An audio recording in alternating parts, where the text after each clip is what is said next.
الحمد لله الذي رفع السماوات بغير عمد والصلاة والسلام على الذي تم حسنه بهاؤه وعلى آله الطاهرين الطيبين وعلى أصحابه أجمعين ومن تبعهم بإحسان إلى يوم الدين. Respected listeners, Islam is a faith which conforms to aql.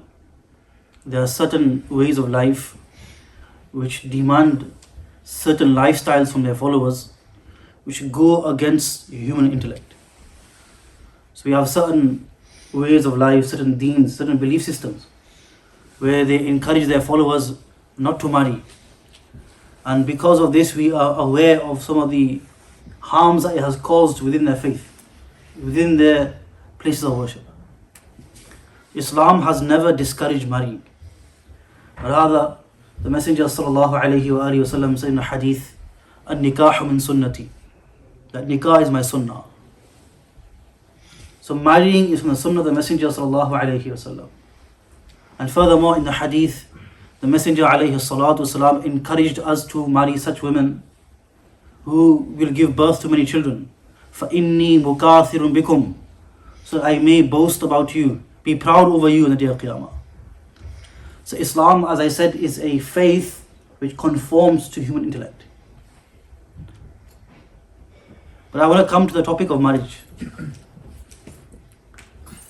That today we have made marriage so difficult for our youth that our children are involved in haram.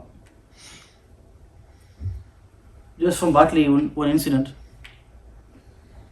a father allowed his daughter to have a study partner who was a male, and he would come to the house to study with his daughter. Now these two children, teenagers in the 20s, they've now married secretly. And now the father is objecting. The time to object was the time of haya. The time to object was when the idea of having a study partner came up. When we abandon the ways of our deen, my friends, we will see nothing but khasara.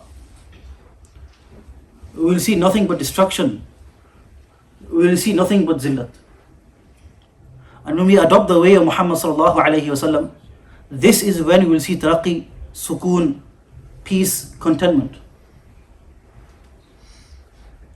Our grand Shaykh al-Arabi wal-Ajam, Hazrat Mawlana Hakim Akhtar Sahab rahmatullahi ta'ala alayhi, he would say that log ye kehte hain कि why does Akhtar keep talking about the abandonment of zina?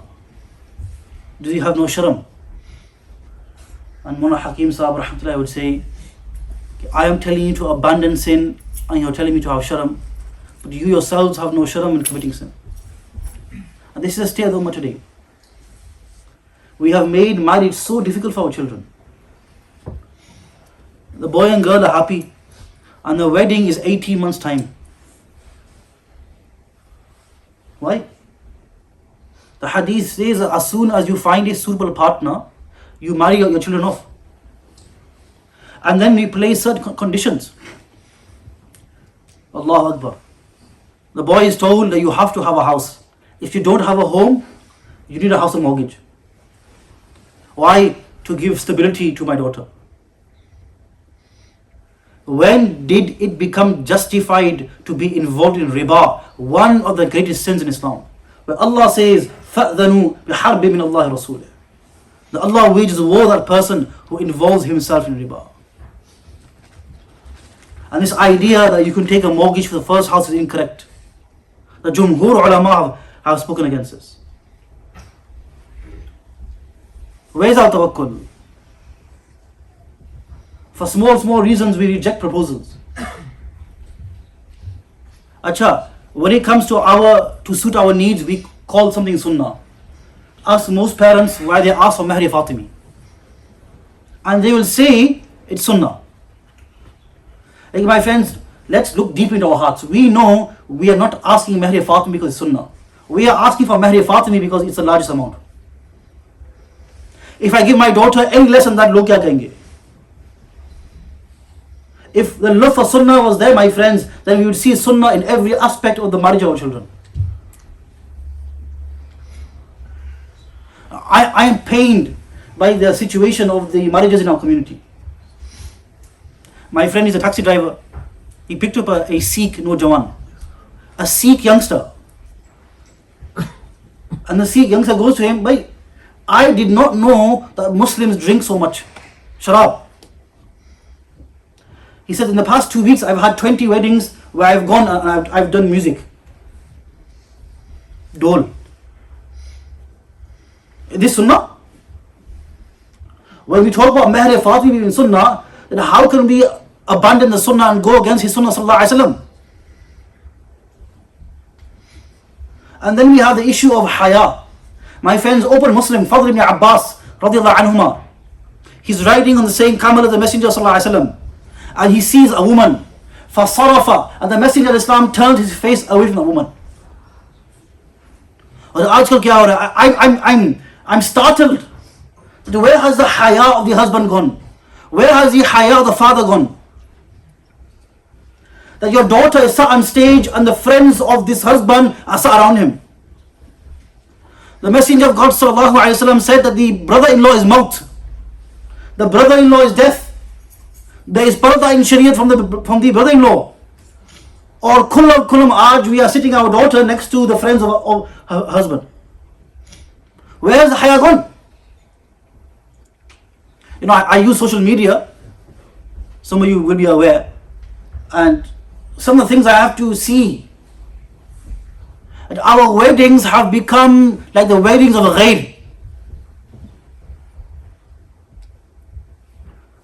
Ask Abdul Rahman ibn Auf radiallahu anhu, when he came to the Messenger of Islam and he had yellow dye in his clothes, and the Messenger of God asked him, "Abdul Rahman, where you come from?"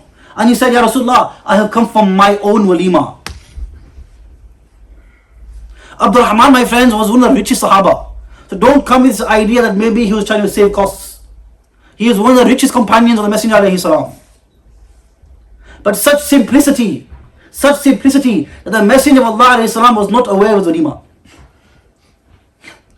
Today, your friend doesn't invite you to his wedding or his son's wedding, but his friendship is over.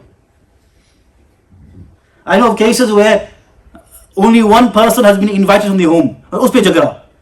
Why have you not invited my daughter as well? For how long are we going to oppose the Sunnah? And then we have in our weddings. And my friends, I'm not doing tanqeed. Open Abu Dawood. The Messenger of Allah Sallallahu Alaihi Wasallam, he says that when there was an incident within the community, whenever the Messenger of Islam would see something wrong, he would say, "Ma baru aqwamin yaf'aluna kadha wa kadha." It was the job of the Messenger of Islam that he would see something wrong in the community and he would point it out. And as ulama and khutaba and imma, it's our job to follow the Messenger alayhi salam, because we are his inheritors alayhi salam. And then we have in our weddings, my friends, mera dard samjho. We have our daughters how can I say this, the member? Our daughters are having dances with their husbands in front of the whole public. Is this the name of Sunnah? Where has the haya of the father gone? Where has the haya of the husband gone? You know, we live in a place, we live in the West, where wearing clothes, people dictate what we wear. But my friends, Shariat has already dictated that to us. Shariat has already dictated parda. Every day we are going closer. Man tashabbaha biqawmin fahuwa minhum. The Messenger of Islam said, whoever resembles a qawm, a nation, he'll be from amongst them. Our weddings, my friends, are no longer Muslim weddings. Our weddings have become the weddings of the non-Muslims. Every action you look inside a Muslim wedding today, the music, the dance that takes place, the sat on stage surrounded by men. Where is this in the Sunnah? How can we claim to love the Messenger of Islam, and we love Fatima, Hassan and Hussein, and we love those who took part in Karbala, and then our weddings don't conform to the Sunnah of the Messenger of Islam? So friends, my appeal today is to bring our lives back into the Sunnah of the Messenger of Islam. My friends, people are going to talk anyway. You have your wedding in Sunrise, or you have your wedding in the best place in Dewsbury, log phir bhi baat karenge. Wherever you have your wedding, people are going to talk. Someone's going to say that the sea kebabs are too fat, and someone's going to say not enough aloo in the samosa. But inke liye hum apna aakhir barbaad kar rahe hain. So friends, before we have a wedding, and I appeal to those who are getting married and the parents, because this is in your control, that make sure your weddings conform to the Sunnah of the Messenger sallallahu alaihi wasallam. Wa akhir da'wana alhamdulillah rabbil alamin.